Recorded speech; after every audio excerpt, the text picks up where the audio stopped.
तो दोस्तों हम पढ़ रहे हैं मेवाड़ का इतिहास और इसके अंतर्गत आज हम पढ़ेंगे महाराणा रायमल से विक्रमादित्य तक। तो दोस्तों बिना किसी देरी किए चलिए वीडियो शुरू करते हैं। तो दोस्तों रायमल रायमल एक लिंग जी का मंदिर का इसने वर्तमान स्वरूप बनाया था। तो दोस्तों रायमल जो था इसके पिता का नाम कुंभा था। अब कुंभा की उद्दा द्वारा मृत्यु कर दी गई, उसको मार दिया गया था। तो इसके पश्चात रायमल चित्तौड़ आते हैं और उद्दा को हटाकर मेवाड़ राजगद्दी पर बैठ जाते हैं। तो इनका जो शासनकाल था वो 1473 से 1509 था। इन्होंने एकलिंग जी मंदिर का वर्तमान स्वरूप जो है वो बनवाया था। रानी श्रृंगार कंवर ने गोसुंडी चित्तौड़ में बावड़ी का निर्माण करवाया था। अब दोस्तों गोसुंडी अभिलेख यह दूसरी शताब्दी ईसा पूर्व का अभिलेख है। यह वैष्णव भागवत धर्म की जानकारी देने वाला राजस्थान का प्राचीनतम अभिलेख है। इस अभिलेख के अनुसार गजवंश के राजा सर्वतात ने अश्वमेध यज्ञ करवाया था। अब दोस्तों पृथ्वीराज यह रायमल का बेटा था। सोलंकियों के खिलाफ लड़ता हुआ मारा गया। जयमल पृथ्वीराज का भाई था। इसे उड़ना राजकुमार कहा जाता है। इसकी रानी तारा के कारण अजमेर दुर्ग का नाम तारागढ़ कहा गया, मतलब तारागढ़ रखा। आज दोस्तों पृथ्वीराज की 12 खंभों की छतरी कुंभलगढ़ में है। अब दोस्तों जयमल यह रायमल का बेटा था। तो दोस्तों इनकी एक प्रसिद्ध कहानी है। कहा जाता है कि पृथ्वीराज, जयमल और राणा सांगा एक बार एक ज्योतिषी के पास जाते हैं अपनी अपनी कुंडलियां लेकर। तो ज्योतिषी द्वारा बताया जाता है कि ग्रह तो पृथ्वीराज और जयमल के भी ठीक हैं, लेकिन जो मेवाड़ का आने वाला राजा है वह राणा सांगा ही बनेगा। तो यह सुनकर जयमल और पृथ्वीराज राणा सांगा पर हमला कर देते हैं और उसमें राणा सांगा की एक आंख फूट जाती है। फिर दोस्तों ज्योतिषी द्वारा बीच बचाव करके राणा सांगा को छुड़ाया जाता है और राणा सांगा को श्रीनगर भेज दिया जाता है। अब दोस्तों मेवाड़ का अगला शासक राणा सांगा यानी संग्राम सिंह 1509 से 1528 ईस्वी।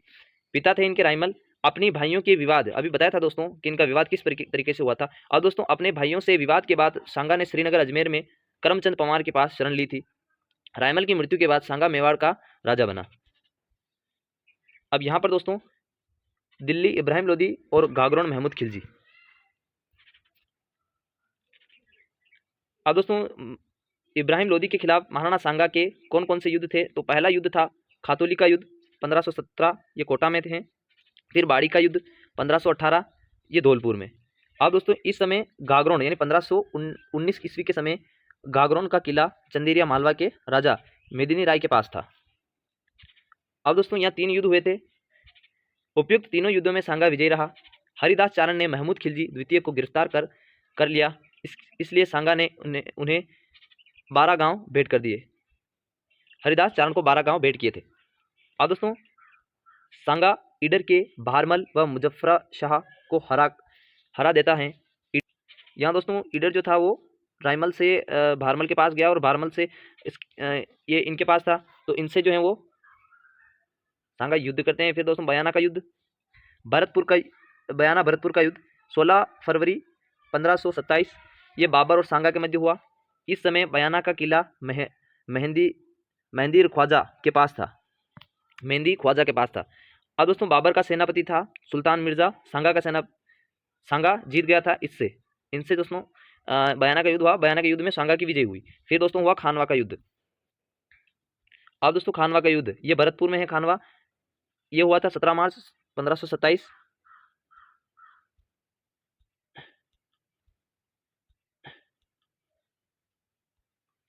वीर विनोद के अनुसार 16 मार्च माना जाता है। बाबर ने इस युद्ध से पहले जिहाद की घोषणा की। बाबर ने शराब नहीं पीने की प्रतिज्ञा ली। बाबर ने मुस्लिम व्यापारियों का तमगा कर समाप्त कर दिया। तमगा एक प्रकार का कर था दोस्तों, तमगा कर। सांगा ने राजस्थान के सभी राजाओं को पत्र लिखे तथा सहायता की मांग की। अब दोस्तों सांगा की मदद की थी उस समय आमेर के राजा पृथ्वीराज, मारवाड़ के मालदेव, बीकानेर के कल्याणमल, मेड़ता वीरमदेव, सिरोही अखिराज देवड़ा, चंदेरी एमपी मेदिनी राय, ईडर के भारमल, वागड़ के उदय सिंह, देवलिया के बाग सिंह। इसी तरीके से सादरी के जालाजा, सलुम्बर के रत्न सिंह चुंडावत, मेवात अलवर के हसन खां मेवाती, महमूद लोदी के इब्राहिम लोदी, इब्राहिम लोदी का भाई। युद्ध में सांगा के घायल होने के पश्चात नेतृत्व जाला अज्जा ने किया। और दोस्तों बाबर युद्ध में जीत गया और उसने गाजी की उपाधि धारण की। बसवा यानी बसवा दौसा घायल सांगा का इलाज किया गया। इर्ची एमपी सांगा को जहर दिया गया। दोस्तों फिर सांगा को है कहा जाता है कि इनके शरीर पर जो है वो 32 घाव आ गए थे, इनका एक हाथ भी कट गया। इस कारण जो है इनके साथी सरदारों ने इनको जहर दे दिया। अब दोस्तों कालपी यूपी सांगा की यहाँ पर मृत्यु हुई थी। मांडलगढ़ भीलवाड़ा यहाँ सांगा की छतरी बनी हुई।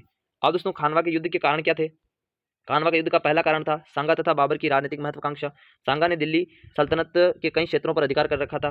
फिर दोस्तों सांगा की उपलब्धियां हैं हिंदुपत सैनिकों का भग्नावशेष, क्योंकि सांगा के शरीर पर जो है दोस्तों 80 घाव हो गए थे।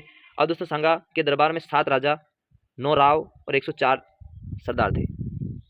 और दोस्तों उसके बाद भोजराज सांगा का बड़ा बेटा था। इसकी शादी मीराबाई, और दोस्तों मीराबाई की भी प्रसिद्ध कहानी है। मीराबाई जो है वो मेड़ता की रहने वाली थी, इससे शादी की और मीराबाई जो है भक्ति के लिए जानी जाती है। तो भोजराज की जो विवाह था वो मीराबाई के साथ हुआ था। और दोस्तों भोजराज की मृत्यु के बाद रतन सिंह सांगा का बेटा था। सांगा की मृत्यु के बाद मेवाड़ का राजा बना। बूंदी के सूरजमल के खिलाफ लड़ता हुआ मारा गया। फिर दोस्तों इसके पश्चात विक्रमादित्य बना। विक्रमादित्य इनका शासनकाल 1531 से 36 रहा। पिता इनके सांगा, माता इनकी कर्मावती, हाड़ी रानी बूंदी संरक्षित कर्मावती। अब दोस्तों 1533 में गुजरात के बहादुर शाह ने मेवाड़ पर आक्रमण कर दिया। कर्मावती ने रणथंभौर किला देकर संधि कर ली थी। वर्ष 1534 से 35 में बहादुर शाह ने मेवाड़ पर पुनः आक्रमण किया। अब दोस्तों कर्मावती ने मुगल बादशाह हुमायूं को राखी बेचकर सहायता मांगी। 1535 में चित्तौड़ का दूसरा शाका हुआ। ये शाका जो है वो रानी कर्मावती ने पहला शाका जो था ये 1535 में चित्तौड़ का दूसरा शाखा हुआ। पहला शाखा जो है वो पद्मावती के समय हुआ था। ये दूसरा शाखा है दोस्तों। तो यह दूसरा शाखा जो है वो रानी कर्मावती के नेतृत्व में हुआ था। और दोस्तों देवलिया प्रतापगढ़ के बाघ सिंह के नेतृत्व में केसरिया किया गया। और दोस्तों बाघ सिंह ने खानवा के युद्ध में भी भाग लिया था। बनवीर को मेवाड़ का प्रशासक बनाया गया। बनवीर उड़ना राजकुमार पृथ्वीराज की दासी का बेटा था। बनवीर ने विक्रमादित्य की हत्या कर दी। बनवीर उदय सिंह को भी मारना चाहता था, लेकिन पन्नादाई, और दोस्तों पन्नादाई गुजर वंश की थी, तो ये एक गुजरी का बलिदान है। तो पन्नादाई ने अपने बेटे चंदन का बलिदान देकर उदय सिंह को बचा लिया। कुंभलगढ़ के आशा देवपुरा ने पन्ना दाई व उदय सिंह को शरण दी थी।